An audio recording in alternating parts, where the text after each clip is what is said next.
Bonjour à toutes, bonjour à tous. Aujourd'hui, notre étude va porter sur la loi des finances. Mais bien avant de commencer, nous allons définir la loi des finances. Il faut savoir qu'en finance publique congolaise, une loi des finances est une loi qui permet de présenter les recettes et les dépenses de l'État. C'est un cadre qui permet au Parlement d'approuver le budget de l'État. Nous allons définir la loi des finances en se référant à la LOFIP, qui est la loi organique des finances publiques. Dans d'autres pays, ils appellent ça la LOLF, loi organique des finances publiques. La LOFIP définit la loi des finances comme étant un acte par lequel sont prévues et autorisées par le Parlement les ressources et les charges de l'État pendant au moins une année donnée. Et cette année donnée qui est appelée un exercice budgétaire, c'est une année qui commence du 1er janvier et ça se termine le 31 décembre de chaque année. Alors, la loi de finances n'est pas à confondre avec le budget de l'État. Le budget de l'État, c'est un document contenant les prévisions des recettes et des dépenses du pouvoir central, des provinces et des entités territoriales décentralisées. Les entités territoriales décentralisées sont des villes, communes, des secteurs et des chefferies. Alors, le budget de l'État comprend le budget du pouvoir central plus le budget des provinces plus les budgets des entités territoriales décentralisées. La loi de finances, elle s'occupe qu'au budget du pouvoir central. Si on veut parler de l'acte qui contient les budgets des provinces, là on va se référer à l'édito budgétaire. Et si on voulait aussi parler de l'acte qui contient les finances, les budgets des entités territoriales décentralisées, là nous nous référons aux décisions budgétaires. Ça veut dire le budget de l'État algébriquement peut être défini comme la loi des finances plus l'édit budgétaire plus la décision budgétaire. C'est ça ce qu'on appelle le budget de l'État. Cette notion-là n'est pas vraiment à confondre. Il y a une grande différence. Il y a des distinctions entre budget de l'État et la loi des finances. Pareil aussi pour la loi des finances et la loi organique des finances. Il y a encore une différence. Dans la loi organique des finances, nous allons voir qu'il y a des règles de gestion des finances publiques qui sont fixées là-bas. La loi organique des finances, c'est une loi qui est supérieure à toutes les lois ordinaires ici. C'est une loi qui vient après la Constitution. Souvent, les financiers l'appellent la Constitution financière. C'est une loi qui est au-dessus de toutes les lois. C'est dans la LOFIP, dans la loi organique des finances, dont on va retrouver les règles de gestion des finances publiques. Et la LOFIP ne peut pas être confondue aussi à la loi des finances. Notre deuxième point, nous allons parler des catégories, ou soit les caractères, ou soit les types de la loi des finances. Il faut savoir qu'en finance publique congolaise, nous avons au moins 4 types de lois de finances. Nous avons au moins 4 types de lois de finances. Nous avons d'abord la loi de finances de l'année, ou encore la loi de finances initiale. Nous avons la loi, ou soit les lois rectificatives de finances. Ou soit la loi de finances rectificative, ou soit collectif budgétaire. Nous avons aussi la loi portant reddition des comptes et à la fin, nous avons la loi portant ouverture des crédits provisoires. Nous allons essayer d'expliquer sur les 4 catégories de lois que je viens de citer ici. Il faut savoir que lorsque nous parlons de la loi de finances de l'année, ou soit la loi de finances initiale, c'est une loi qui prévoit et autorise pour chaque année budgétaire l'ensemble des ressources et les charges du pouvoir central. Elle est votée au niveau du Parlement. C'est-à-dire le gouvernement dépose ça au plus tard le 15 septembre de chaque année pour que le Parlement puisse l'examiner et puisse passer par le vote. Alors, notre deuxième loi, c'est la loi, ou soit les lois de finances rectificatives, qu'on appelle aussi collectif budgétaire. C'est une loi qui est votée à la suite d'un problème majeur qui a de l'impact négatif ou soit positif sur l'économie nationale ou soit sur la loi de finances initiale. Supposons qu'il y a par exemple une crise économique mondiale ou soit la pandémie que nous sommes en train de traverser ici. Et cette pandémie, nous avons constaté que non, ça a de l'impact sur l'économie nationale ou soit sur les budgets de l'État. Nous étions ici, vous savez, nous étions ici au mois de mars, le 10 mars, on nous a communiqué par la voie des ondes de premier cas de coronavirus en RDC. Alors, vous avez constaté que nous, après avoir eu les communications, à un moment, on a déclaré l'état d'urgence. Et on a même déclaré le confinement partout. Personne n'allait au travail. Tout était bloqué. Presque tout était bloqué. Il y avait que des services minimums dans les administrations. Alors, cette pandémie-là a créé même des impacts qui sont négatifs sur les budgets de l'État. Alors, le budget maintenant va faire face à des problèmes économiques. Le gouvernement ou soit l'État va faire face même à des situations d'inflation que nous sommes en train de traverser ici. Automatiquement, les budgets, l'État doit recourir à la loi de finances rectificative. C'est ça ce qui est en train de se passer tout ce temps ici. Il faut savoir que la loi de finances rectificative permet, premièrement, d'augmenter ou soit de réduire ou soit de modifier les recettes prévues de l'État. Ça permet d'augmenter ou soit de réduire ou soit de modifier les recettes prévues de l'État. Deuxième objectif, ça permet d'augmenter ou soit de diminuer ou soit de changer la nature et l'affectation des crédits de paiement accordés par l'État. On peut avoir besoin de changer les affectations des lignes budgétaires. Automatiquement, on doit aussi profiter pour recourir à la loi des finances rectificatives. Alors, il faut savoir que durant au moins une année, on peut changer la loi des finances initiale plusieurs fois. Ou soit on peut avoir la loi des finances rectificatives plusieurs fois. Alors, nous allons passer à notre troisième loi qui est la loi portant reddition des comptes. C'est une loi qui est votée par le Parlement pour justifier la manière dont le gouvernement a eu à exécuter les budgets. Je réponds, c'est une loi qui est votée par le Parlement et justifiant l'exécution du budget par le gouvernement. Il s'agit de l'année N-1. Ça veut dire, on vous donne, vous avez les budgets de l'État. Lorsque vous allez utiliser ça, à la fin du compte, il faut maintenant que vous puissiez commencer à justifier ça. Et pour que l'État puisse justifier ça, il doit recourir à la loi portant reddition des comptes. Cette loi aussi a au moins des objectifs. La première, c'est l'objectif comptable. Ça veut dire on essaye un peu de faire des calculs sur la manière dont les budgets exécutés.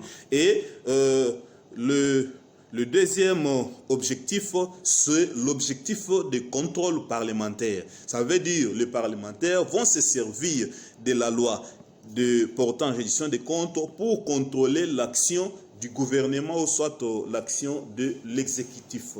Nous passons à notre quatrième et dernière loi, qui est la loi portant ouverture des crédits provisoires. C'est une loi qui est votée pour un retard dû à la promulgation de la loi de finances par le président de la République. Nous avons constaté que la loi de finances est préparée par la loi de finances initiale est préparée par le gouvernement. Après, il y a eu des discussions. On a ramené ça au plus tard le 15 septembre au niveau du Parlement. Les deux chambres du Parlement ont examiné et ont voté ça. Mais nous constatons qu'au plus tard, le 31 décembre de la même année, la loi de finances n'est pas promulguée par le président de la République. Automatiquement, les services vont recourir à la loi portant ouverture des crédits provisoires. C'est une loi qui va aider les administrations à faire fonctionner leurs services. Et cette loi va prendre au moins du 1er jusqu'au 31 janvier. Les administrations vont fonctionner avec des crédits provisoires en attendant, ou soit en attendant que le président de la République puisse promulguer la loi de finances de l'année. C'est un peu ça sur cette dernière loi ici qui concerne les crédits provisoires. Alors, nous allons passer à notre troisième et dernier point pour la vidéo d'aujourd'hui. Notre troisième et dernier point va porter sur le principe budgétaire. D'abord, il faut savoir que l'objectif de ces principes budgétaires est de permettre au Parlement de contrôler, contrôler dans les moindres détails l'action budgétaire du gouvernement. Ce sont des principes de gestion budgétaire de l'État. Ici, chez nous en RDC, la LOFIP, qui est la loi organique des finances publiques, prévoit au moins 6 principes budgétaires. Et ces 6 principes budgétaires sont, nous avons le principe d'unité, nous avons le principe d'annualité, nous avons le principe d'universalité, nous avons le principe de sincérité, nous avons le principe de spécialité et nous avons le principe de l'égalité. Je réponds, il y a au moins 6 principes chez nous ici en RDC. Le premier, c'est le principe d'unité. Deuxième, le principe d'annualité, le principe d'universalité, le principe de spécialité, le principe de sincérité et nous terminons par le principe de l'égalité. Nous allons essayer à expliquer les 6 principes cités ici. En commençant par le principe d'unité. Il faut savoir que l'unité budgétaire exige que l'ensemble des dépenses et l'ensemble des recettes soient présentés dans un seul document qu'on appelle budget du pouvoir central ou soit la loi des finances. Nous avons ici les documents, notre première partie, c'est les documents qui contiennent les recettes. Et nous avons aussi les documents qui contiennent les dépenses. Maintenant, la loi d'unité ici, qu'est-ce que la loi dit? La loi, le principe d'unité dit que nous allons prendre le recette ici et les dépenses pour les mettre dans un seul document. Et c'est le seul document ici qui va être appelé la loi des finances. Là, nous avons respecté le principe qui est appelé principe d'unité. Je réponds bien par rapport au principe d'unité. Le principe exige que la partie recette avec la partie dépenses puissent être dans un document unique qu'on appelle le budget de l'État. Et c'est pour le but de permettre au Parlement, qui est l'organe légiférant, d'avoir une vision précise et globale sur les finances de l'État. Et permettre même à ce Parlement d'en faire un contrôle efficace sur l'exécutif. Mais l'avantage de ce principe ici est qu'à l'EINI, nous allons constater seulement que l'équilibre budgétaire est respecté. Ça veut dire, nous allons voir seulement les soldes qui sont sur les recettes et comparé avec les soldes qui sont au niveau de dépenses. Automatiquement, nous pouvons déjà conclure que non, le principe d'équilibre budgétaire est respecté. Nous allons passer à notre deuxième loi qui se nomme l'annualité. Il faut savoir que l'annualité budgétaire signifie que les budgets de l'État doivent porter sur un exercice budgétaire. Ça veut dire que le budget de l'État doit porter sur une année qui commence du 1er janvier, ça se termine le 31 décembre. Ça signifie quoi? Ça signifie que la loi de finances doit être préparée pour une année, votée pour une année et exécutée au moins pendant cette même année-là. Ça veut dire préparer, voter et exécuter après promulgation pendant au moins une année. C'est ça le principe d'annualité. Dans le mot annualité, nous avons là-bas le terme année. Alors, pour voir même ces principes ici, vous n'avez qu'à recourir au chapitre 5 de la LOFIP. Pourquoi une année? On veut que ça soit au moins pendant une année pour qu'il y ait un contrôle permanent du Parlement. Ça veut dire pour que le Parlement puisse s'assurer de la précision des prévisions budgétaires. C'est comme ça, tout a été prévu au moins pendant une année. Nous allons passer à notre troisième principe qui est le principe d'universalité. L'universalité budgétaire signifie que l'ensemble des recettes doit servir à payer l'ensemble des dépenses inscrites au budget. Je reprends. L'universalité signifie que l'ensemble des recettes doit servir à payer l'ensemble des dépenses inscrites sur le budget ou soit au niveau du budget. Ça signifie que toutes les recettes sont là pour financer toutes les dépenses. Ça veut dire qu'on ne peut rien faire en dehors du budget. Tout doit se passer qu'au niveau du budget. Ça veut dire là-bas, on a prohibé la technique de compensation du budget. D'abord, ce principe ici, en tout cas, c'est un principe vraiment important pour la gestion des finances publiques. Moi, si j'ai participé à élaborer la LOFIP, j'allais nommer ça le principe de transparence. Ça veut dire, avec ce principe, nous constatons qu'il y a la réalité, la sincérité et la transparence de l'acte budgétaire. Ici, on interdit la compensation. Vous savez, avec la compensation, avec les changements de lignes, on peut même aller à manifester même des antivaleurs, entre autres vols, détournements ou soit malversations financières et autres. Ce principe ici, en tout cas, c'est un principe de transparence. C'est un principe, pour moi, je dis bien, j'allais l'appeler la transparence budgétaire.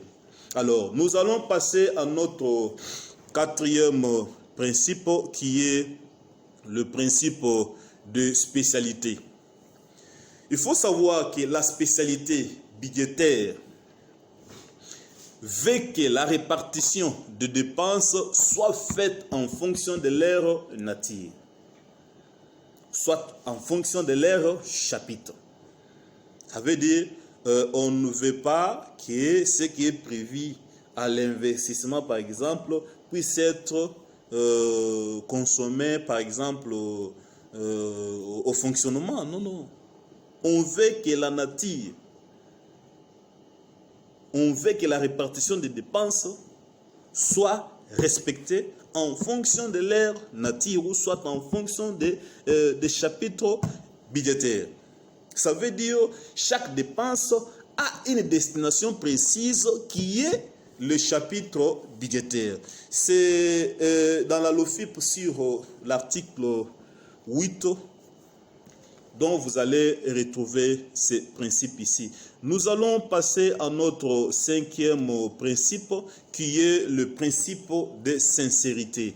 Il faut savoir que la sincérité budgétaire ou soit même la sincérité comptable veut que les recettes et les dépenses présentées dans la loi de finances soient proches de la réalité.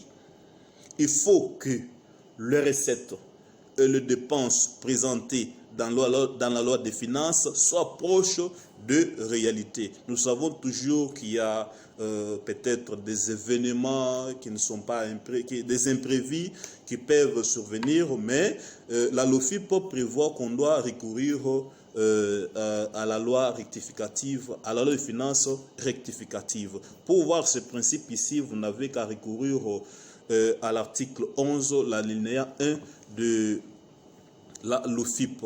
Nous passons à notre dernier principe qui est la légalité des recettes et des dépenses. Il faut savoir que la légalité des recettes et des dépenses exige qu'aucune recette ne peut être perçue par l'État si elle n'est pas prévue dans un texte de loi. Ou soit, par rapport aux dépenses, nous allons dire qu'aucune dépense ne peut être effectuée si elle n'est pas inscrite au budget qui est voté par le Parlement. Ça signifie qu'avant de percevoir une recette quelconque, nous devons nous servir de la loi qui a parlé de cette recette-là. Ou soit, avant d'exécuter une dépense, nous devons être sûrs que cette dépense que nous sommes en train d'exécuter est prévue dans la loi des finances qui est votée par le Parlement. C'est l'article 9, l'alinéa 1 de la LOFIP qui parle de ça. Alors, je dis bien la LOFIP parle au moins de 6 principes qu'on a essayé de parler ici ou soit d'expliquer ici. Mais il faut savoir qu'en dehors de ces 6 principes-là, nous avons aussi quelques 3 autres principes qui est toujours important par rapport à la gestion des finances publiques. Le premier principe plutôt, c'est le principe de publicité.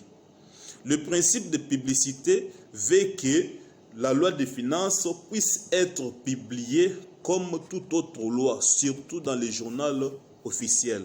Que l'information sur le budget de l'État puisse être connue de tous, même un diaspora, même un Congolais qui vit dans le pays étranger ou soit un Congolais qui est au fin fond du pays.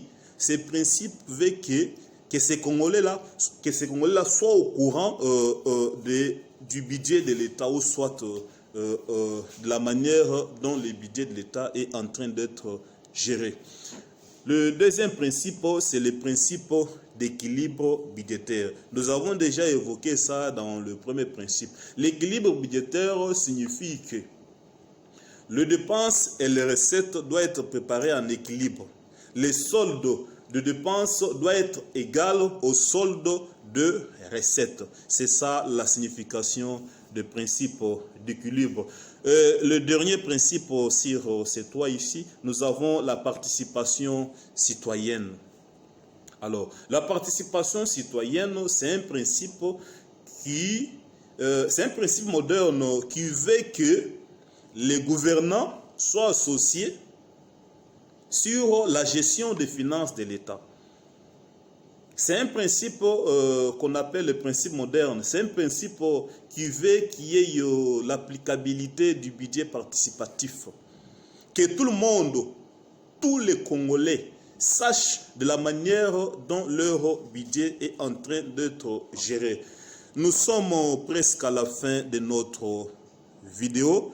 Si vous avez aimé notre vidéo, il faut seulement vous abonner sur notre chaîne YouTube qui se nomme Académie du Savoir, ou soit nous écrire sur notre numéro WhatsApp qui est le 00243 81 040 82 52. Je reprends 00243 81 040 82 52, ou soit seulement consulter ou soit nous écrire sur notre page Facebook qui se nomme aussi maîtriser la logistique, ou soit sur les noms Guy Sylvain. Je vous remercie.